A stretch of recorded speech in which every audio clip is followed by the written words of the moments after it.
নমস্কার বন্ধুরা, আমি আজকে ডিমের একটা রেসিপি নিয়ে হাজির হয়ে গেছি।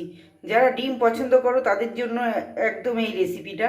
তবে দেখতে থাকো আমি কি করে এই রেসিপিটা তৈরি করি। সবার প্রথমে আমি এখানে 4টে ডিম নিয়ে নিয়েছি, নিয়ে জলের মধ্যে ভালো করে ধুয়ে রেখে দিয়েছি। এবার আমি এই ডিমটাকে ভালো করে সেদ্ধ করে নিচ্ছি। ডিমটাকে সেদ্ধ করে নিচ্ছি।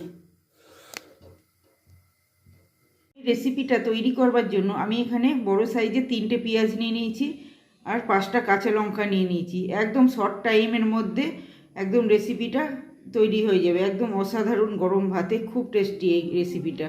তোমরা তো ডিমের পোচ খেয়েছো, ডিমের অমলেট খেয়েছো, কিন্তু এই রেসিপিটা একবার ট্রাই করে দেখবে কতটা টেস্টি খেতে। তবে এবার আমি পেঁয়াজগুলোকে কেটে নিচ্ছি। পেঁয়াজ আর কাঁচা লঙ্কাটাকে ভালো করে চিড়ে নিচ্ছি। এটাকে কেটে নিয়ে তারপরে ওইদিকে ডিমটাকে সেদ্ধ বসিয়ে দিয়েছি। সেদ্ধ হয়ে গেলে তারপরে ফিরে আসছি। তোমরা কিন্তু সঙ্গে থাকবে। ডিমগুলো খুব ভালো করে সেদ্ধ করে নিয়েছি। যাতে ডিমগুলো খুব ভালো সেদ্ধ হয় ওইভাবেই কিন্তু সেদ্ধ করতে হবে। আর আমি এখানে 4টে ডিম নিয়েছি। তোমাদের যে কটা ডিম লাগে তোমরা এখানে ব্যবহার করতে পারো।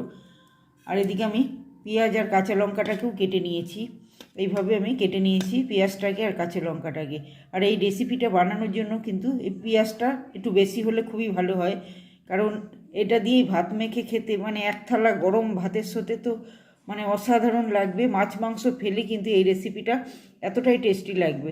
তাহলে চলো দেখা যাক এবার কি করে আমি তৈরি করি। এবার আমি ডিমটাকে ভালো করে ছাড়িয়ে নিচ্ছি। ভালো করে ছাড়িয়ে নিয়ে এটাকে আমি পিস পিস করে কেটে নিচ্ছি। আমি বটি দিয়ে কাটছি, তোমরা ছুরি বা সুতো দিয়েও কেটে নিতে পারো। তবে কেটে নিয়ে আমি ফিরে আসছি।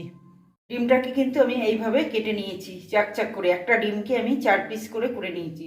তোমরা ইচ্ছে হলে 3 পিসও করতে পারো, তাতে কোনো সমস্যা নেই। এবার আমি একটু নুন আর হলুদ দিয়ে দিচ্ছি। ডিমটার মধ্যে একটু ছড়িয়ে দিচ্ছি। একটু নুন সেটা দিয়ে দিচ্ছি। আর ডিমটা একটু হাফ বয়েল মতো হয়েছে, আর একটুখানি সিদ্ধ হলে খুবই ভালো হতো। তোমরা বানালে আর একটু ভালো করে সেদ্ধ করে নেবে। আমি বুঝতে পারিনি, ভাবলাম হয়ে গেছে হয়তো, কিন্তু ভালো করে ছাড়ানো হয়েছে, কিন্তু একটু স্লাইট হাফ বয়েল হয়েছে, ওতে কোনো সমস্যা হবে না। এবারে আমি রেসিপিতে ফিরে যাচ্ছি। এখানে আমি কড়াইতে তেল গরম করতে বসিয়ে দিয়েছি। এটা বানানোর জন্য খুব বেশি তেলেরও প্রয়োজন নেই, অল্প একটু তেল আমি এতে বসিয়ে দিয়েছি।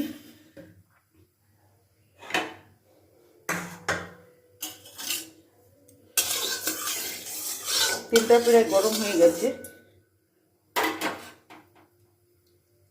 এবারে ডিমগুলোকে একটু ভেজে নিচ্ছি।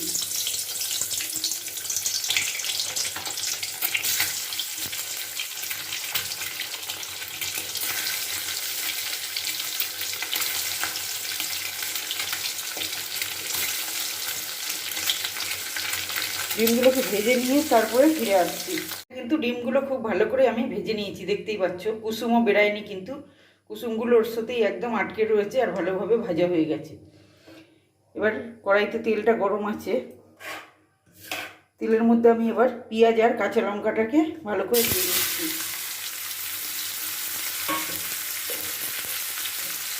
দিচ্ছি স্বাদ মতো নুন, সামান্য পরিমাণের একটু হলুদ দিয়ে পেঁয়াজটাকে একটু ভালো করে ভাজা ভাজা করে নিচ্ছি। ভেজে একটু লালচে মতো করে নেবো পেঁয়াজটাকে।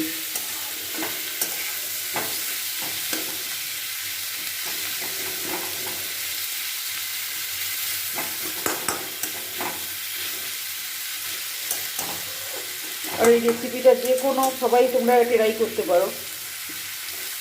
এমন কিচ্ছু মশলাপাতি কিচ্ছু লাগবে না, সামান্য কাঁচা লঙ্কা আর পেঁয়াজ নুন হলুদ দিলেই রেসিপিটা একদম কমপ্লিট হয়ে যাবে।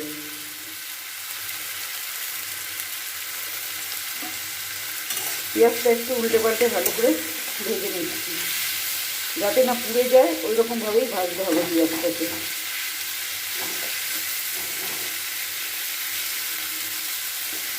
আমি তো বাড়িতে মাঝে মাঝে এরকম বানিয়ে খাই, মানে গরম ভাতের সঙ্গে মানে অসাধারণ যাকে বলে।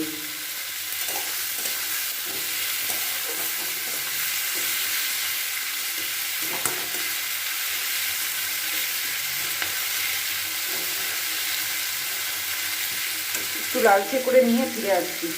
পেঁয়াজের কালারটা কিন্তু চেঞ্জ হয়ে গেছে, একদম লালচে মতো ভাজা ভাজা হয়ে গেছে। এবার আমি ভেজে রাখা ডিমটাকে ওর সাথে দিয়ে দিচ্ছি,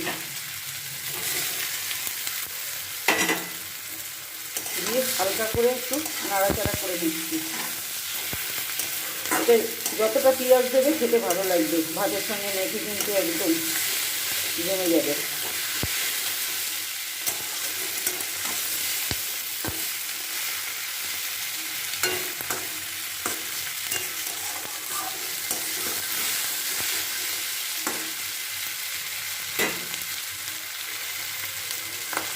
এবারে দিয়ে দিচ্ছি আমি একটু কাশ্মীরি লঙ্কার গুঁড়ো, সামান্য একটু কালারের জন্য, অল্প একটুখানি দিলাম। তোমরা না থাকলে নাও দিতে পারো, কোনো সমস্যা নেই।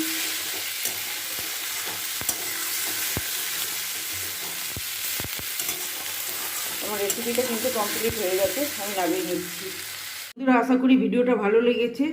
দেখো দেখতেও কতটা সুন্দর হয়েছে, আর খেতেও কিন্তু অসাধারণ। একবার অবশ্যই তোমরা সবাই ট্রাই করো। আর আমার ভিডিওটা যদি ভালো লেগে থাকে লাইক, কমেন্ট, শেয়ার এবং সাবস্ক্রাইব করে দিও। দেখা হচ্ছে আবার অন্য কোনো ভিডিওতে। ততক্ষণ তোমরা ভালো থেকো, সুস্থ থেকো।